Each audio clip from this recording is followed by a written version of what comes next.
So the second type of tax that we're going to look at, the first one is those excise taxes. As I was just mentioning, the second type is going to be value taxes.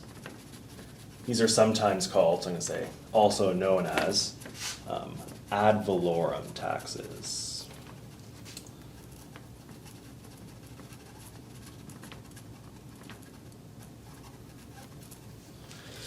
And so what these taxes are is they're based on the value of the good rather than just like on the amount of the good that you're buying.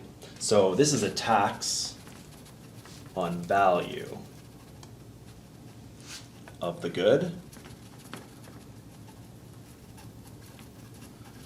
rather than the quantity purchased.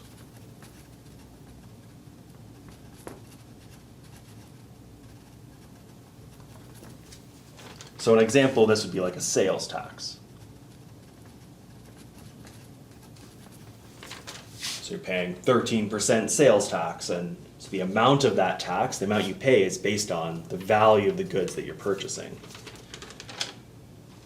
So for example, again, let's do a tax on good one. Now it's going to be a ad valorem or a value tax. So before the tax, I'm going to say before tax or with no tax, however you want to think about it. I think about like the government coming in and putting a tax on. So before the tax, it looked like this, and after. You could also just think of it as a no tax and a tax. As no tax and tax. So again, this is just our regular budget constraint. Would be this. And after the tax,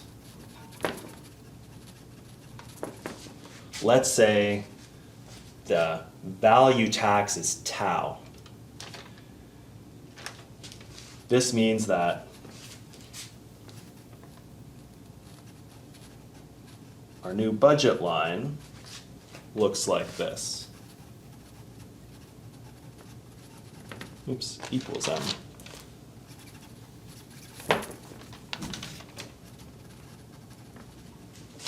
So here's the value tax here. So the kind of the price on good one is now this. This is the effective price.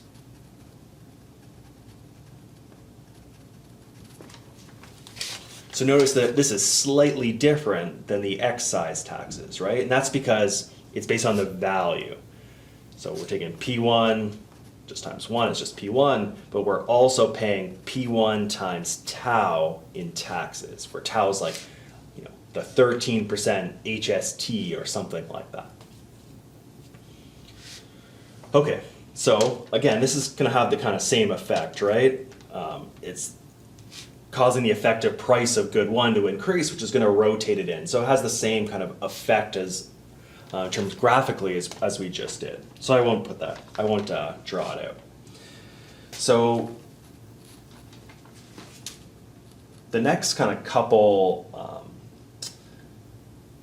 policies are going to be subsidies. So we could have a quantity subsidy, or we could have a value subsidy, or an ad valorem subsidy. So think of these as negative taxes. Like think of a subsidy as a negative tax. So a quantity subsidy, so we're not going to end up kind of drawing these out, because I think if you logically think through it, it'll be quite obvious what the effect of these two different things are in a budget constraint. So a quantity subsidy is, so every time you purchase a unit, the government kind of gives you something. So it's like the opposite of a gas tax. So now every time you plant a flower, the government's giving you, 3 cents back in terms of, or whatever, 30 cents in terms of the flower that you had to buy. Again, that's, does the opposite of what we saw for one. Now it's lowering the effective price of good one. So it's going to rotate out the budget constraint. And the same thing for the value subsidy. Now the subsidy you get is going to be based on the value of the good that you purchase. So now you get like a 10% rebate on something, or 15% rebate on something, the amount of that rebate is going to be based on the value of the good. So that's going to have kind of a similar effect in terms of, you can think of it a similar way as this value tax, but now think of this tau as kind of being negative rather than positive. If you want to think about the quantity subsidy, think about that T being negative rather than positive. So here, a value subsidy, is lowering the effective price of good one. So it's having the same thing where it's kind of shifting out, or rotating out the budget constraint.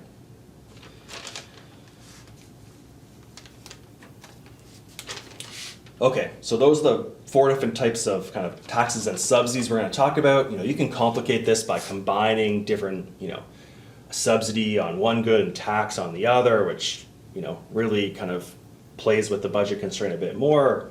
Usually want to kind of analyze one thing at a time rather than the effect of a number of policies, but, you could combine these ideas.